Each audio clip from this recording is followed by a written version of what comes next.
Jesus celebrou a poligamia? Essa é uma pergunta interessante de um ouvinte chamado Emin. Olá, Pastor John. Sei que em episódios anteriores o senhor falou contra a poligamia, mas fiquei com uma pulga atrás da orelha. Se Jesus era contra a poligamia, por que ele usa a parábola das 10 virgens em Mateus 26, de 1 a 13? Por que Jesus usa essa parábola se ter várias esposas é algo imoral? Vamos ler a parábola. Então, o reino dos céus será semelhante a 10 virgens que, tomando as suas lâmpadas, saíram a encontrar-se com o noivo. 5 dentre elas eram nécias e 5 prudentes. As nécias, ao tomarem as suas lâmpadas, não levaram azeite consigo. No entanto, as prudentes, além das lâmpadas, levaram azeite nas vasilhas.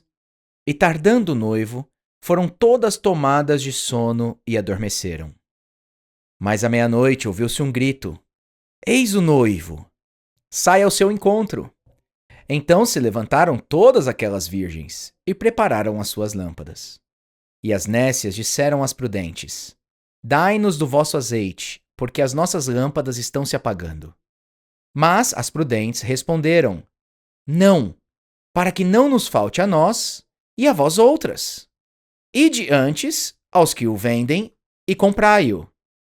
E saindo elas para comprar, chegou o noivo. E as que estavam apercebidas entraram com ele para as bodas. E fechou-se a porta. Mais tarde chegaram as virgens nécias, clamando: Senhor, Senhor, abre-nos a porta. Mas ele respondeu: Em verdade vos digo que não vos conheço. Vigiai, pois, porque não sabeis o dia nem a hora. Mateus 25, versos de 1 a 13. Essa última frase é a aplicação de Jesus para a parábola. A pergunta da Amy foi a seguinte: se Jesus era contra a poligamia, por que ele usa a parábola das 10 virgens?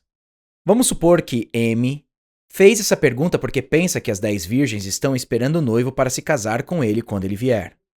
Talvez ela até tenha sido levada a essa interpretação porque nenhuma outra noiva é mencionada na parábola. A noiva nunca é mencionada. Mas a suposição de Amy não é necessária, nem é provável, como ela mesma parece acreditar. Primeiro, Jesus é claro com relação ao que ele pensa sobre o casamento, algo enraizado no padrão de Deus para Adão e Eva em Gênesis capítulo 2. Em Mateus 19, verso 4, referindo-se à passagem de Gênesis 2:24, ele diz: Não tendes lido que o Criador, desde o princípio, os fez homem e mulher, e que disse: Por esta causa deixará o homem, pai e mãe, e se unirá à sua mulher, tornando-se os dois uma só carne? Mateus 19, 4 e 5.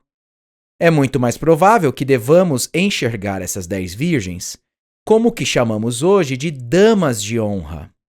Não sabemos os detalhes de como eram os casamentos entre os judeus naqueles dias, mas é fácil imaginar que a noiva está em casa, aguardando a festa em privado, antes sem ser vista.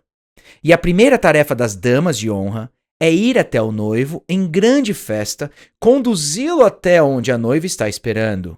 Neste ponto destaca um bom princípio a se aprender sobre as parábolas. Cuidado ao deixar que detalhes imaginários das parábolas assumam um significado que contradiz o claro ensinamento de Jesus em outra ocasião. Parábolas não são esse tipo de ensino. Elas são ilustrações verbais a fim de chegar a uma lição. Mas nem todo detalhe da ilustração deve produzir uma lição separada. Permita-me ilustrar, a partir desta mesma parábola, esse princípio que creio ser muito valioso. Essa parábola termina com uma afirmação de aplicação muito clara. Jesus diz: Portanto, eu acabei de contar a história, então aqui está a conclusão. Vigiai, pois, porque não sabeis o dia nem a hora. Mateus 25, 13. Ele compara a vinda de Jesus pela segunda vez com a vinda do noivo à noite. Elas não sabiam em que horário ele viria. Ele diz: Vigiai, pois, porque não sabeis o dia nem a hora. A lição que devemos tirar das 5 virgens nécias, que ficaram sem azeite, e das 5 virgens prudentes, que prepararam azeite extra, é a seguinte: Vigie para que a segunda vinda do Senhor não pegue você com a guarda baixa. Mas o que significa vigiar? Todas as 10 estavam dormindo. Todas elas. As virgens prudentes estavam dormindo e não foram criticadas por isso. Todas as 10 estavam dormindo.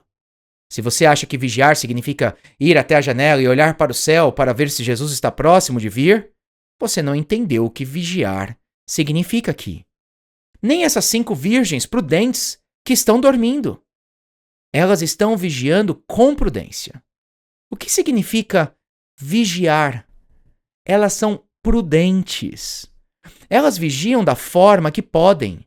Não significa que deviam ficar acordadas a noite toda. Não! Mas significa que deviam estar alertas ao chamado. Esteja alerta ao seu chamado. Esteja alerta à vigilância que você deve ter na sua vida espiritual. Vigiar não significa que você não deve dormir. Você não deve deixar de se avaliar com relação a todos os recursos espirituais de que precisará para perseverar em seu chamado e em seu dever até a volta de Jesus. O objetivo é que ele encontre você cumprindo o seu dever.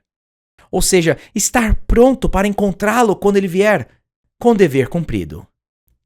Nessa parábola, o dever era honrar o noivo por meio de um grande acolhimento e conduzi-lo à celebração na qual poderia jantar com sua esposa. Não importa se você dormiu, desde que tenha todos os recursos de que precisará quando acordar e que faça o que tem de fazer.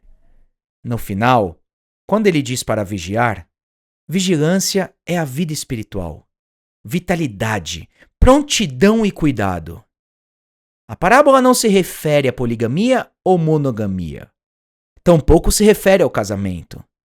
Ela se refere ao significado de viver à luz da segunda vinda com vitalidade e vigilância espiritual, sempre prontos para sermos encontrados cumprindo nosso dever quando ele vier. Você ouviu John Piper Responde, produzido por Desiring God, Ministério Fiel e Voltemos ao Evangelho. Para mais conteúdos gratuitos, acesse ministériofiel.com.br e voltemosaoevangelho.com.